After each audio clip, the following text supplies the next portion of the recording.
Good evening all. Welcome to your chemistry class. As you know that we have started our chapter water. Till now we have completed action of water with metals. So today we'll do a quick recap of the part that we have done in the earlier class. So action of water with metals. As you know that water react differently with different metals, as we have very soft metals are there, and hard metals are there. So water react differently with different metals. For example, sodium, potassium, calcium, they are very soft metal. They are in the form of powder. They easily dissolve in normal water and cold water. So when they react with water, they form hydroxides. They form hydroxide, means the water is cold or normal water, so it will form hydroxide always. Next series of metals are magnesium, aluminium and zinc. These metals are strong than these metals. So these metals do not react with cold water. So the water should be of high temperature. So they are reacting with steam only. So when they react with steam, they form oxides. They do not form hydroxide. Why? Because they are reacting with steam, gas. So they are forming oxides only.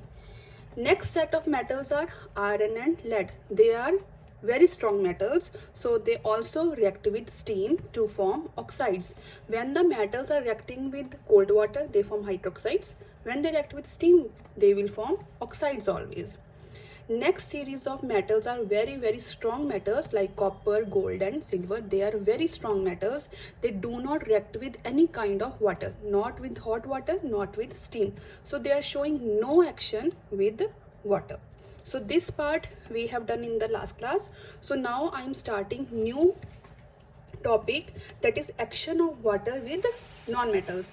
We have done action of water with metals. Now we are doing action of water with non-metals. Same, non-metals are all soft metals, soft non-metals, medium non-metals and hard non-metals are there. So here we are taking a soft non-metal, that is carbon. And you know that everything is formed of carbon. Maybe a living thing, maybe a non-living thing. All the things are made up of an element, that is carbon. Now the symbol of carbon is capital C. We can call it coke or charcoal. Another name of carbon is coke or charcoal. Now when hot water or steam is passed over carbon, it results in the formation of carbon monoxide and hydrogen gas.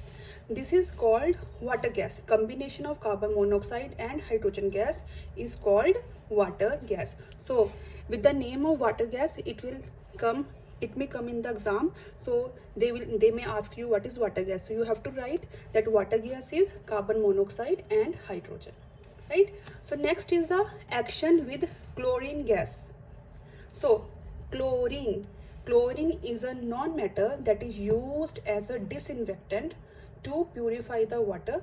It is used to kill microorganisms. So how water react with chlorine gas? Now chlorine gas pass through water in dark. Dark means there should be no sunlight, no light should be there. When chlorine gas is passed over water, it will form chlorine water.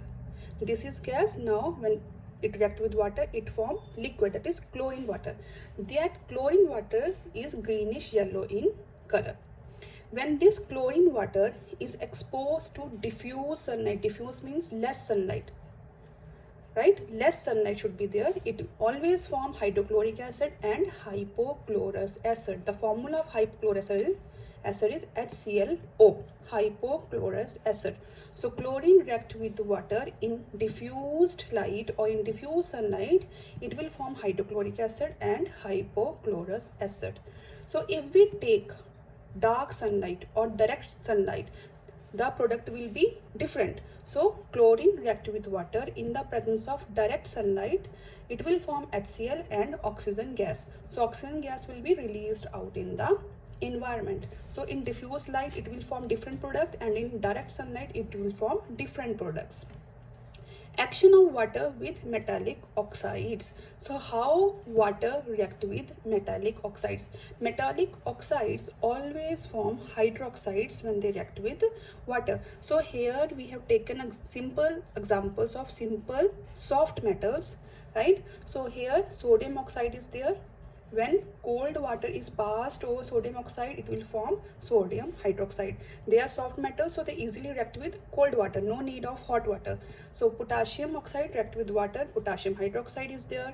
Calcium oxide react with water, it forms calcium hydroxide, and large amount of heat will be released out. Here I put plus delta H.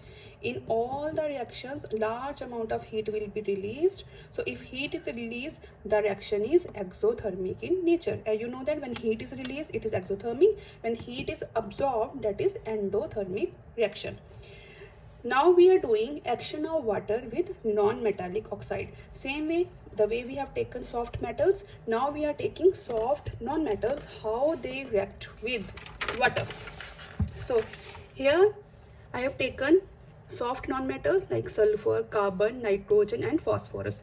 They are very soft non-metals. They easily react with the normal water, or you can say cold water.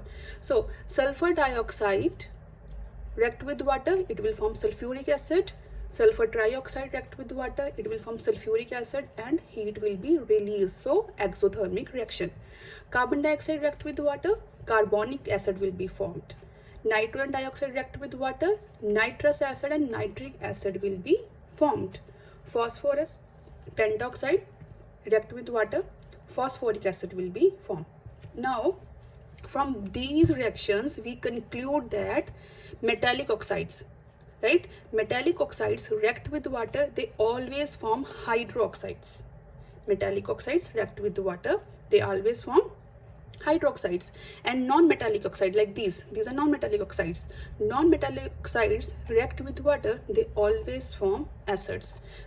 They form strong acids or weak acids, right? So non-metallic oxides always forms acid when they react with water. So here we have completed half chapter. If you have any problem, you can ask me tomorrow in the Zoom class. Thank you so much.